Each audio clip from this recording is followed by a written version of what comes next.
Paz a vosotros, bienvenidos a TV Churubusco. Es un placer tenerte con nosotros. El día de hoy queremos hacerte sentir bienvenido y darte las gracias por acompañarnos.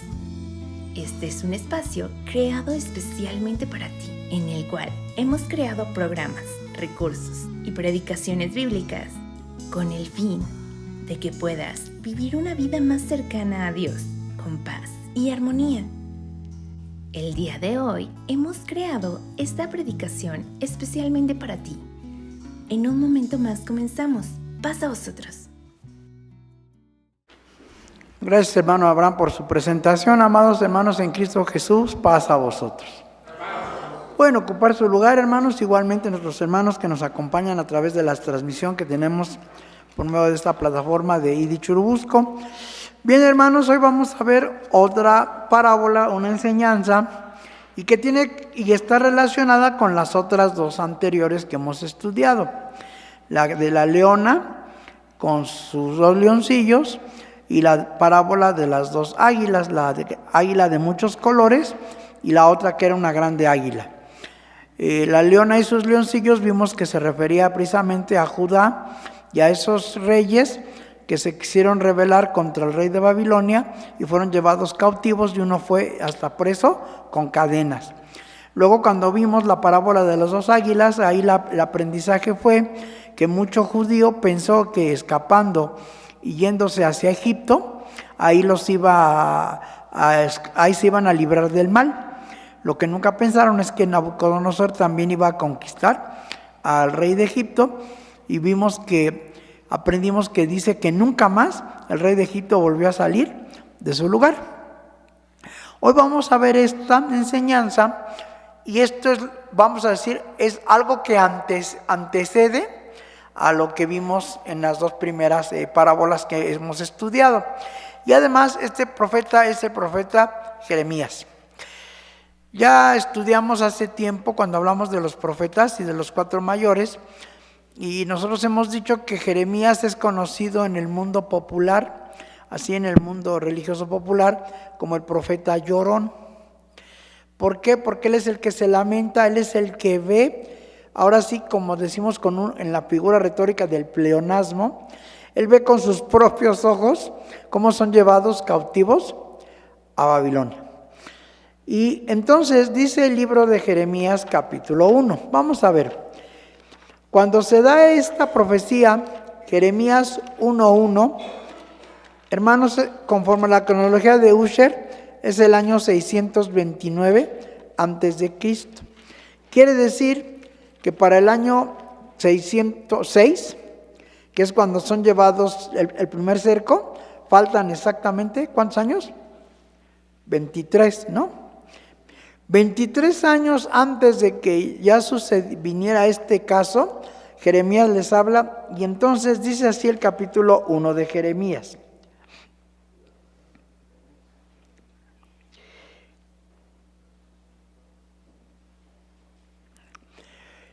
Hermanos, a veces nos cuesta trabajo entender y tal vez pensemos o nos ponemos a meditar, los que estamos aquí al frente de ustedes, que por algo Dios nos llamó, si no es igual a lo que le dijo Dios a Jeremías. Dice así, capítulo 1, versículo 4 en adelante. Fue pues palabra de Jehová a mí, diciendo, antes que te formase en el vientre te conocí, y antes que salieses de la matriz te santifiqué, te di por profeta a las gentes. Nos cuesta trabajo a veces entender y comprender si lo mismo que pasó con Jeremías, de alguna manera Dios ha hecho con nosotros. Que desde antes de que naciéramos o que desde antes que fuéramos formados, Él ya nos conocía y sabía que nos iba a poner para ser parte de su ministerio o para pertenecer a su pueblo. Jeremías, hermanos, incluso él era sacerdote. Dice así el capítulo 1:1. Las palabras de Jeremías, hijo de Hilcías, de los sacerdotes que estuvieron en Anatot, en tierra de Benjamín. Entonces Jeremías, por lo que aquí nos dice la Escritura, era hijo de Hilcías de los sacerdotes. Por lo tanto, Jeremías es un sacerdote y pertenecía a la tribu de Leví. De Leví. Acuérdense que la tribu de Leví son los sacerdotes. Bien. Y cuando Jeremías recibe la orden de que tiene que hablarle al pueblo, si recordamos Moisés, ¿qué decía? Pues envía por el que has de enviar. Pues yo soy tardo de lengua y no puedo, y empezó a poner pretextos. Jeremías también puso un pretexto. A diferencia de Isaías, porque Isaías sí, cuando dice, ¿a quién enviaremos? ¿Y qué dice Isaías? Heme aquí, envíame a mí. ¿Qué dijo Jeremías? Y yo dije, Señor Jehová, he aquí no sé hablar porque soy niño. A ver, un sacerdote como Jeremías no sabía hablar. No, el trabajo de un sacerdote era enseñar al pueblo a hacer diferencia entre lo santo y lo profano. No, la omisión de un sacerdote era enseñar al pueblo y amonestarlo sobre la palabra de Dios y ser intermediario entre el hombre y Dios. ¿Sabría o no sabría hablar Jeremías? Claro que sí sabía, pero pone un pretexto. Es que, no, yo soy niño. ¿Y qué le dice Dios? Y díjome Jehová, no digas, soy niño, porque a todo lo que te enviare, irás tú, y dirás todo lo que te mandare. No temas delante de ellos, porque contigo soy para librarte, dice Jehová. Y no le dejó alternativa. Le dice, tú vas a ir y te voy a enviar a donde yo diga, y tú vas a decir lo que yo te diga. Y entonces, hermanos, Jeremías fue uno de los profetas que sufrió asedio, lo mandaron al calabozo, lo tenían ahí encerrado, se burlaban de él, no creían en lo que Jeremías predicaba y profetizaba. Y entonces dice así el versículo 11, que es precisamente nuestra parábola de hoy. Y la palabra de Jehová fue a mí diciendo, ¿qué ves tú, Jeremías? Y dije, yo veo una vara de almendro. Díjome Jehová, bien has visto, porque yo apresuro mi palabra para ponerla por obra. Y fue a mí palabra de Jehová segunda vez diciendo, ¿qué ves tú? Y dije, yo veo una olla que hierve, y su haz está de la parte del aquilón. Y díjome Jehová, del aquilón se soltará el mal sobre todos los moradores de la tierra. Y dice el versículo 17, tú pues, ciñe tus lomos, y te levantarás, y les hablarás todo lo que te mandaré. No temas delante de ellos, porque no te haga yo quebrantar delante de ellos. Porque aquí que yo te he puesto en este día como ciudad fortalecida, y como columna de hierro, y como muro de bronce sobre toda la tierra. A los reyes de Judá, a sus príncipes, a sus sacerdotes y al pueblo de la tierra, y pelearán contra ti, mas no te vencerán, porque yo soy contigo, dice Jehová, para librarte. Entonces le dice Dios, tú ciñe tus lomos, tú vas a ser varón, te vas a levantar y les vas a decir. Y lo primero que les vas a decir es esto que acabas de ver. Una vara de almendro, ¿sí? Y una olla que hierve con su cara o con su faz hacia el aquilón. Bien, vamos a pasar a una presentación que les vamos a compartir. Y hermanos, yo me puse a investigar algo que es que, miren, muchas veces nosotros estamos acostumbrados, y está bien por una parte. Digo está bien por una parte porque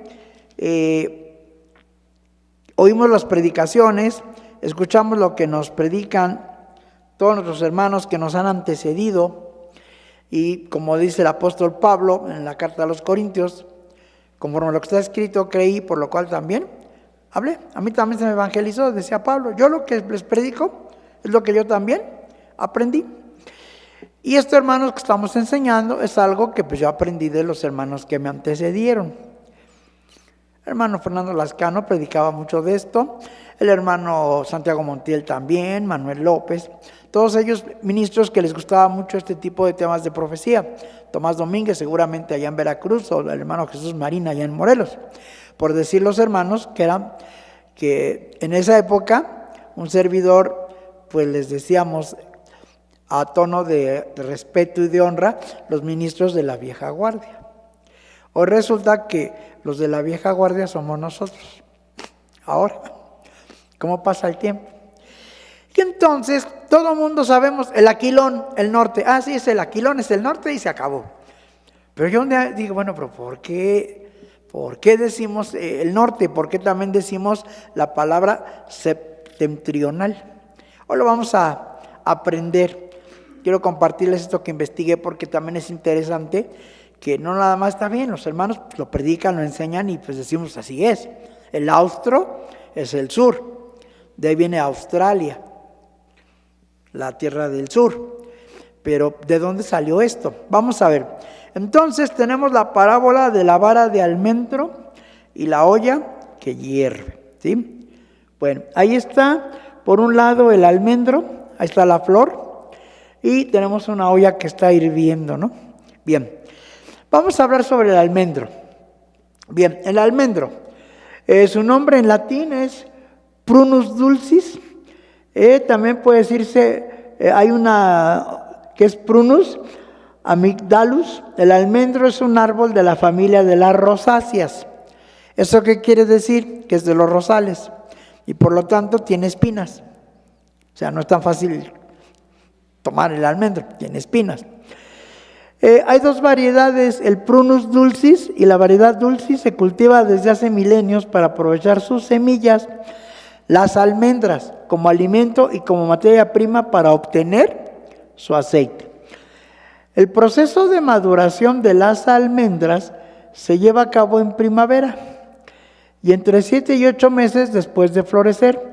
Durante el verano la vaina se seca y se abre.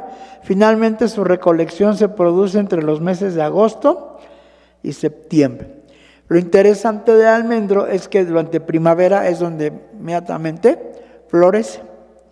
O sea, no espera más tiempo como otras. Esta inmediatamente rápido florece. Lo que tarda en dar es la semilla, el proceso de la semilla. Pero la planta en sí florece. Bien, entonces ahí tenemos abajo otra vez la figura de un almendro. Son flores blancas, se ven bonitas, ¿no? Bien, vamos a la siguiente. Hermanos, la almendra es uno de los alimentos que por excelencia son muy nutritivos. El valor nutricional por cada 100 gramos de almendra de energía nos da 576 kilocalorías. De carbohidratos son 21.55 gramos, de azúcar es 4.20. Su fibra alimenticia son 12.5. Tenemos grasas 49.93 y de proteína 21.15. Tiene agua 4.41 gramos. Y aquí viene lo interesante, hermanos. Muchos de nosotros tomamos estos medicamentos como complementos vitamínicos. El retinol, que es la vitamina A, lo tiene la almendra. Está en 0, pero la tiamina, que es la vitamina B1, tiene 0.205, el 16%. La riboflavina, que es la vitamina B2, es un 76%. La vitamina B3, la niacina, es un 24%. Vamos a la que sigue. Tenemos la vitamina B6 con un 11%. Vitamina C no tiene. Vitamina E con un 17.1%. Vitamina K lamentablemente tampoco tiene, pero tiene calcio, cobre, hierro, magnesio, fósforo, potasio, sodio y zinc. Y no comemos almendras. Si acaso en los chocolates con almendra, los Hershey, ya hicimos comercial. O los Larín, que tiene con almendras. Ay, sabe bien rica la almendra. Pero la almendra es una semilla, un árbol muy noble. Y miren todo lo que nos da. Y a veces lo despreciamos. Pero eso sí, a veces buscamos, por ejemplo, un mole almendrado, ¿no? Que tenga almendra. Porque la almendra sabe rica, según esto. Bueno, entonces, esto es lo que podemos hablar de la almendra. Ahí como dato cultural. Vamos a hablar del aquilón. Ahora sí vamos a ver qué es el aquilón. Porque además dice la Escritura que el mal iba a venir del aquilón. Bien, aquilón o aquilo. En latín, aquilo. En la mitología romana es el dios de los vientos septentrionales. O sea, los vientos del norte. Fríos y tempestuosos. ¿Cómo nos caen los vientos del norte? Nos dice, viene la onda fría número 1, la 2, así. ¿Y todas de dónde vienen? Del norte. Un nombre alternativo utilizado más raramente para el viento del norte es el de septentrio, una palabra derivada de septentriones, 7 bueyes, por referirse a las 7 estrellas que se destacan en el norte en la constelación de la Osa Mayor. Esta es la Osa Mayor. Su homólogo griego es Bóreas. De ahí viene la aurora boreal. Son del norte. No hay auroras boreales en el sur. Las auroras son boreales porque viene de Bóreas. ¿De dónde? Del norte. Hoy hemos aprendido algo nuevo o hemos recordado algo que lo teníamos ahí en el baúl del olvido, bien almacenado. Por eso cuando se habla del aquilón en la Biblia, porque la Biblia utiliza el término aquilón, se refiere al norte. ¿Sí? Siempre. Ya nos quedó claro por qué entonces aquilón es el norte, por qué Austro es el sur, es lo contrario. Bien. Entonces, dice que el mal iba a venir del norte. En el siguiente mapa es precisamente, vamos a ver la ruta, porque hermanos, también como que tenemos la idea, fueron llevados cautivos a Babilonia, y como que pensamos que Babilonia estaba ahí luego cerquita, y bien rápido que llegaba, no, Babilonia es toda esa extensión, y además la ruta que utilizaban para poder llegar a Babilonia es esa ruta que está en la flecha. No atraviesan por la parte montañosa, sino que más bien iban por la ribera del río, por el mar, y ya llegando a lo que es Aram. ¿Les recuerda mucho ese nombre de Aram? ¿Quién llegó a Aram?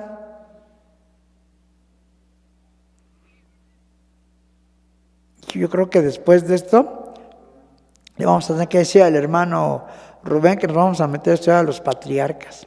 Uno por uno. Llegó Abraham. Abraham llegó a Aram. Ahí estuvo en Aram. Salió de Ur de los Caldeos y llegó a Aram. Esa es la ruta que toma Abraham. Esa es la ruta que toman los caldeos para conquistar Jerusalén.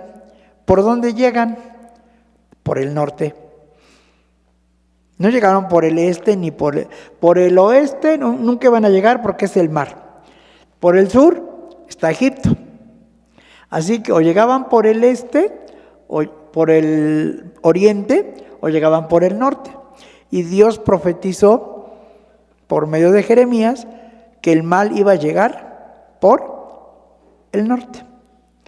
Y entonces, esa ruta que vemos en rojo, las flechas ahora van hacia la parte de arriba, porque es la ruta que toman ahora para llevarse a todos los que son transportados a Babilonia. O sea, la misma ruta que utiliza el ejército para llegar es la que utilizan de regreso para llevar a todos a Babilonia. Entonces, si nos damos cuenta, es un camino muy largo, y es un tiempo de traslado muy largo. Recordemos que hubo 3 cercos. En el 606, ¿a quién se llevó primero Nabucodonosor? Según la parábola de las águilas, ¿a quién se lleva?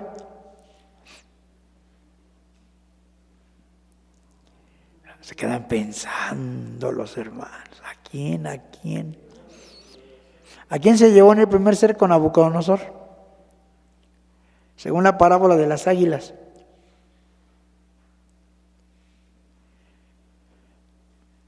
¿Qué pasó, hermanos? Ya no vean tanto Netflix, se les olvidan las cosas. Ya no estén tanto en las redes sociales.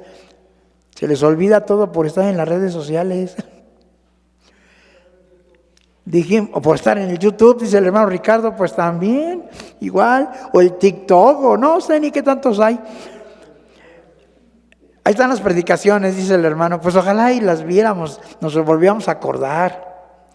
Dijimos que se llevó al cogollo, se llevó a lo más selecto, a los príncipes de Judá, y entre esos, ¿quién iba?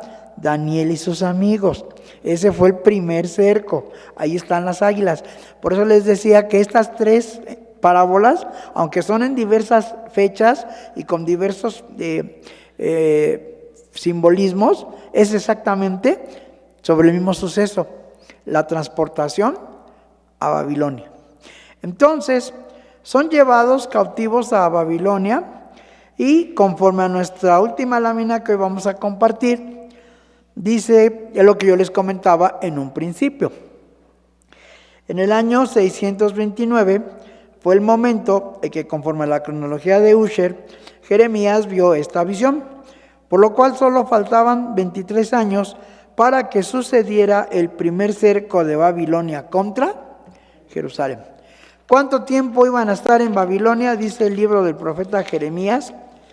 Él es el que les profetiza y les dice precisamente cuánto tiempo iban a estar allá en Babilonia. Dice el capítulo 25 de Jeremías, y volvemos a ver la palabra Aquilón, versículo 9. He aquí enviaré yo y tomaré todos los linajes del Aquilón, dice Jehová, y a Nabucodonosor, rey de Babilonia, mi siervo, y traerélos contra esta tierra, contra sus moradores, y contra todas estas naciones en derredor, y los destruiré y pondrélos por escarnio y por silbo, y en soledades perpetuas. Versículo 11. Y toda esta tierra será puesta en soledad, en espanto, y servirán estas gentes al rey de Babilonia. ¿Cuándo? 70 años. Y será que cuando fueren cumplidos los 70 años, visitaré sobre el rey de Babilonia y sobre aquella gente su maldad, ha dicho Jehová, y sobre la tierra de los caldeos, y pondréla en desiertos para siempre. Y hermanos, cuando nos ponen la historia de Daniel en el foso de los leones y dibujan a Daniel, lo ponen como una persona madura. Pero Daniel ya es un anciano cuando es enviado al foso de los leones. Porque han pasado los 70 años. Daniel fue llevado cautivo a Babilonia en el primer cerco, y es el año 606. En el 536 se cumplen los 70 años y el pueblo regresa. Pero ya para ese año llevaba 2 años reinando Ciro, rey de Persia. Y Daniel es enviado al foso de los leones. Así que mínimo 70 años más. Si eran mancebos, ¿cuántos años tendría? ¿15, 16? ¿Por lo menos? ¿12? Vamos a suponer que eran de los 12, como los judíos, que ahora tienen a los 12, son ya jóvenes. 12 más 70, 82 años, mínimo. Pero si tenía 18 o 20, más los 70, ya 90 años. Ya era un anciano Daniel cuando es enviado al foso de los leones. Él sí vivió todo el tiempo ahí en Babilonia, estuvo cautivo. Y luego ya se quedó con los medos y persas ahí gobernando. porque Daniel halló gracia ante los gobernadores por su conocimiento y su sabiduría que Dios le dio. O sea, lo mismo que dijo José al faraón, hay un Dios, es el que me va a decir las cosas. Te voy a explicar tu sueño. No te lo voy a interpretar, te lo voy a explicar. Porque interpretar cualquiera puede lo que quiera, pero explicar lo que realmente es, eso es distinto. Por eso dice que la profecía no es de particular interpretación. Cada quien puede interpretar como guste, pero la profecía tiene una explicación, que es la gran diferencia. La iglesia de Dios, dentro de todo, explica cómo es las cosas. No las interpreta, las explica. ¿Por qué? Porque tenemos a alguien que ya nos enseña qué es. Por eso decía Daniel, yo no soy nadie, pero hay un Dios que Él me va a enseñar y me va a decir las cosas. Y Él me va a declarar lo que viene. Y es más, Nabucodonosor pidió algo más difícil. El faraón siquiera les dijo, yo soñé esto, 7 vacas gordas y 7 vacas flacas. Y de repente las 7 vacas flacas salen, se comen a las gordas, pero las 7 vacas flacas quedaron igualitas. Parece que ni se las habían comido. Y luego 7 espigas hermosas, bonitas, llegan 7 secas, marchitas, pues destruyen a las preciosas y quedaron esas. ¿Qué significa esto? Y no, nadie podía. Y Daniel explicó. Pero en el caso de Nabucodonosor fue más complicado, porque Nabucodonosor les dijo, yo tuve un sueño, pero el negocio se me fue. Y los magos y los caldeos decían, dinos tu sueño y te vamos a declarar qué es. Y Nabucodonosor dijo, no, yo no sé qué soñé, así que si me dicen lo que soñé, entonces voy a entender que también me van a decir una declaración correcta. Ese fue un reto mayor. Por eso Daniel, cuando se presenta ante Nabucodonosor, le dice, lo que el rey te manda, no puede ni sabio ni nadie, pero hay un Dios el cual te enseña todas las cosas. Entonces, Jeremías, él, desde ese año, ya les estaba diciendo lo que venía. Al utilizar como el ejemplo el almendro, quiere decir que la situación ya iba a ser pronto, iba a ser rápido. O sea, no era de faltan 5, 10, o sea, faltan 20, 30, 50. No, esto lo van a ver, no, ni siquiera lo vamos a ver nosotros, lo verán nuestros hijos, no. Ya eran 23 años, no era mucho lo que faltaba. Y al decir que venía del Aquilón, que venía del norte, o sea, Israel ya sabía por dónde iba a llegar todo el mal. Y ni así se prepararon, y ni así entendieron, y ni así cambiaron. Entonces, Jeremías, hermanos, es defendido porque el rey lo quiere matar. Jeremías ve todo lo que pasa con Joacim, con Joachim y Sedecías. Por eso escribe el libro de las Lamentaciones. Él se dio cuenta de todo lo que hicieron los caldeos contra Israel. Y también profetizó, pero vendrá el momento en que Dios también va a castigar a los caldeos por lo que hicieron a mi pueblo.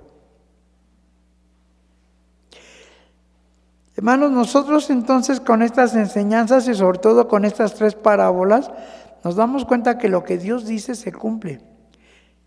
Y era su pueblo elegido, era su pueblo escogido, era su pueblo único. Pero dice así, aquí mismo, el libro del profeta Jeremías, vamos a ver.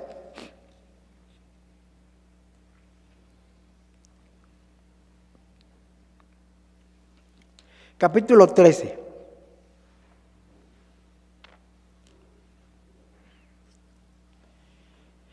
Dice así el versículo 8 al 10.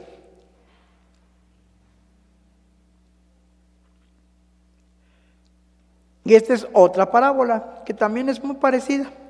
Es la de un cinto de lino y dice al final, versículo 8, 9 y 10.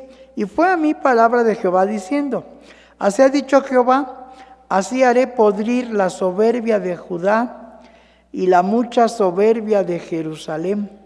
A este pueblo malo, que no quieren oír mis palabras, que andan en las imaginaciones de su corazón, y se fueron en pos de dioses ajenos para servirles y para encorvarse a ellos.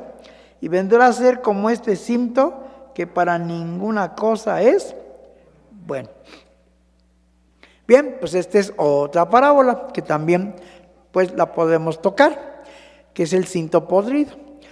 Pero todas estas es precisamente indicando y señalando, esto es Israel. Ya estudiamos con los profetas menores qué es lo que hacían. Había cohecho, juzgaban por dinero, hacían agravio al pobre, tenían pesa falsa, balanza falsa. Se llegó a tal grado de decir, no debes de confiar ni aun con la que duermes, con la que está a tu lado, porque hasta esa te puede traicionar.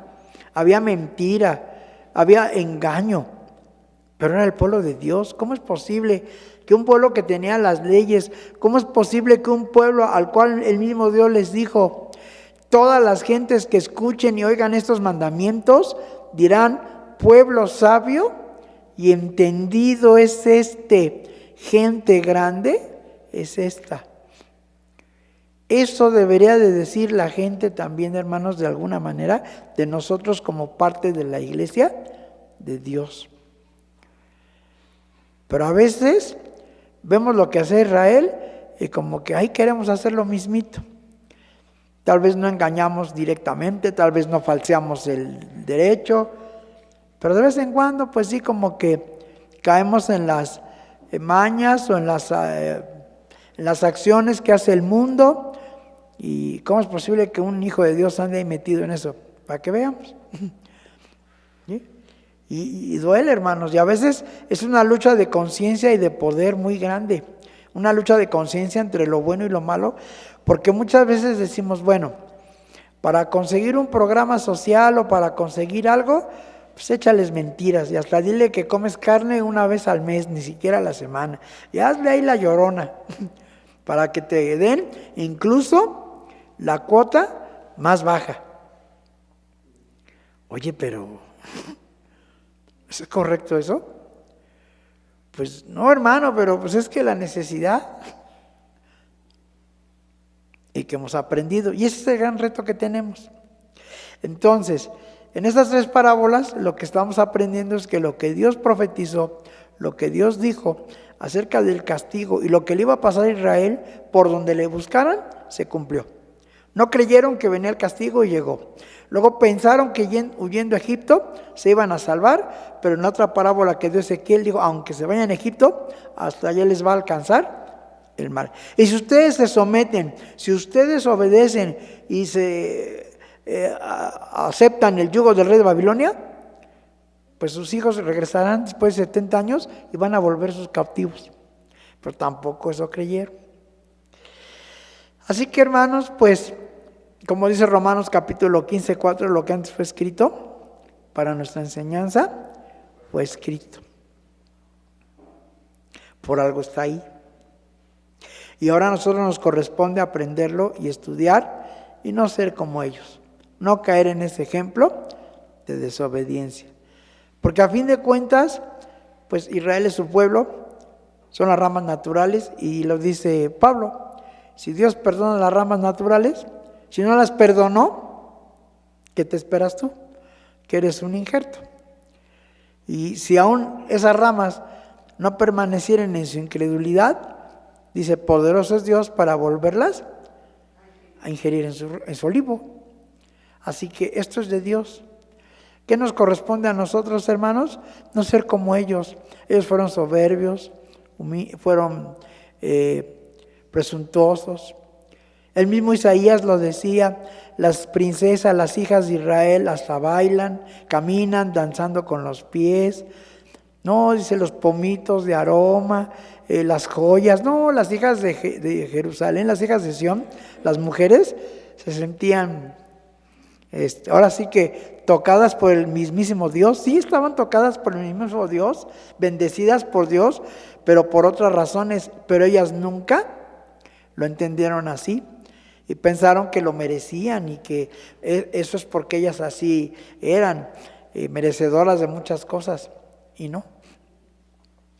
Entonces, hermanos, igual nosotros, tengamos cuidado. Para nosotros todo está ahí en Apocalipsis y en lo que dijo Jesús, y de que va a venir, va a venir. Y no podemos decir delante del ángel que no lo sabíamos, que nunca nos predicaron, nunca nos enseñaron, nunca nos lo dijeron. Ay, yo no sabía eso. Por eso hoy lo estamos aprendiendo. Los que lo sabíamos nos sirve de repaso. Los que no lo sabían y por primera vez escuchan tal vez estos temas, pues nos va a servir también igual, para estar alertas, para estar apercibidos, porque sabemos que los tiempos cada día son más complicados. Satanás está dispuesto a todo, sabiendo que le queda poco tiempo, y por lo tanto nuestra labor y nuestro deber es esa: enseñar al pueblo, enseñar la doctrina, y por qué no la doctrina que ha sido enseñada de siglos, y que por lo menos el siglo pasado muchos de estos temas se daban continuamente y hoy los hemos dejado de tocar, y para muchos es algo novedoso. Pues qué bueno que es algo novedoso, pero ¿qué tenemos que hacer? Ponerlo por ahora. Que Dios los bendiga y paz a vosotros. En TV Churubusco y la Iglesia de Dios Israelita estamos comprometidos a ofrecerte contenido que enriquezca tu comprensión y amor por las Escrituras. Todos los días presentamos un nuevo tema bíblico, cuidadosamente preparado para ayudarte a nutrir tu relación con Dios. Si deseas recibir notificaciones de nuestros nuevos temas, te invitamos a suscribirte a nuestro canal. De esta manera no te perderás de ninguno de nuestros mensajes. En TV Churubusco estamos dedicados a proporcionarte recursos que faciliten tu estudio de la Palabra de Dios. Si deseas conocer más de nuestro contenido, búscanos en Facebook, YouTube o Spotify. Muchas gracias por acompañarnos en este video. Los esperamos en el siguiente. Paz a vosotros.